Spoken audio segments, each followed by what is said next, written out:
ഇറച്ചിക്കറിയുടെ അതേ ടേസ്റ്റിൽ നമുക്ക് കുക്കറിൽ ഒരു ഉരുളൻകിഴങ്ങ് കറി തയ്യാറാക്കാം. ഇഞ്ചി വെളുത്തുള്ളി ഇട്ടതിന് ശേഷം നമുക്ക് ഒരു 2 സവോള സ്ലൈസായി വരുന്നതും കൂടിയിട്ട് അതിലിടാം.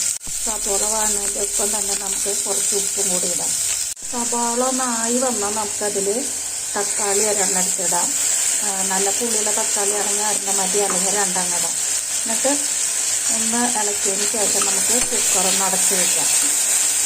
ഈ തക്കാളിയൊക്കെ ഒന്ന് വെന്ത് ഉടഞ്ഞ് വരണട്ടോ. ആ നേരം വെന്ത് ഉടഞ്ഞ് വന്നു കഴിഞ്ഞാൽ നമുക്ക് പൊടികളൊക്കെ ചേർക്കാം. മുളക് പൊടി, മഞ്ഞൾപ്പൊടി, മല്ലിപ്പൊടി, ഗരം മസാല എല്ലാം കൂടി ചേർക്കാം. പൊടികളുടെ പച്ചമണമൊക്കെ മാറി കഴിഞ്ഞ് കഴിഞ്ഞാൽ നമുക്കതിൽ മീഡിയം വലിപ്പമുള്ള ഒരു 4 ഉരുളൻകിഴങ്ങ്,